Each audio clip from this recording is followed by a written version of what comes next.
C'est bien pour nous d'être habités par l'espérance et de la désirer d'un grand désir. Le prophète Jérémie dit, je sais moi les projets que j'ai formés pour toi. Ce sont des projets de paix pour que tu aies une espérance et que tu aies une vie heureuse.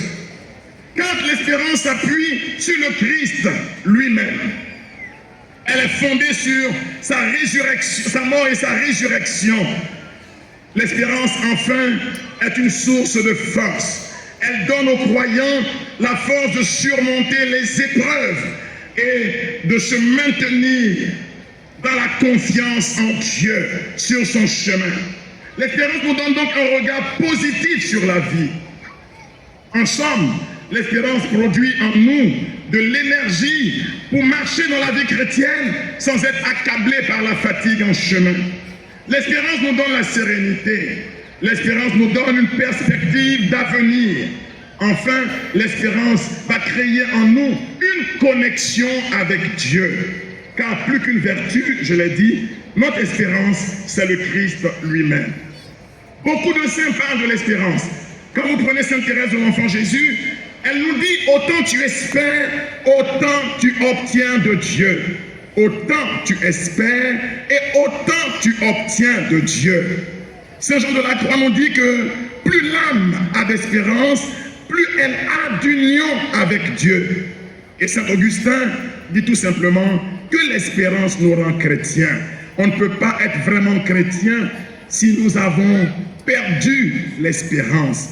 L'espérance est la vertu d'un cœur qui ne se ferme pas dans l'obscurité, ne s'arrête pas sur les choses du passé, mais regarde l'avenir. Alors dis à ton frère, laisse ce qui est derrière et puis regarde devant. Dis-lui ça, regarde devant. Regarde devant. Souvent nous vivons en regardant les choses qui sont là derrière nous, alors que Dieu veut construire des choses plus belles devant. Les Italiens disent que quand une porte se ferme pour un homme, c'est que Dieu est sur le point d'ouvrir un portail. Donc les gens qui ont fermé les portes sur ta vie, il ne faut pas les regarder. Il ne faut pas regarder les gens qui ferment la porte devant toi. Quand quelqu'un a fermé une porte devant toi, fais ton signe de la croix, comme a dit mon Seigneur, avec respect, parce que Dieu est sur le point d'ouvrir un portail pour toi. Une porte plus grande s'ouvrira pour toi. Notre vie dépend de Dieu. Elle ne dépend pas de quelqu'un. Que les hommes ferment des portes, Dieu ouvrira des portails. Oui. Et le chemin que Dieu ouvre pour nous, parfois, est un chemin auquel on ne s'attend pas.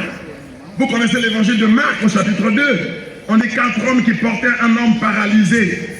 On dit la pièce, c'était à Capharnaüm. Il y avait trop de gens dans la maison, les gens étaient devant la porte.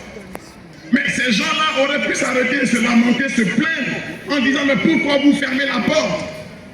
Mais quand ils ont regardé le but, quand vous regardez le but, quand vous regardez Jésus, il ouvrira pour vous une porte à laquelle vous ne vous attendez pas. Ils sont rentrés par la fenêtre, par le toit même de la maison. Est-ce qu'habituellement on entre dans une maison par la toiture? Mais quand vous regardez Jésus, Jésus ouvre toujours pour vous un chemin.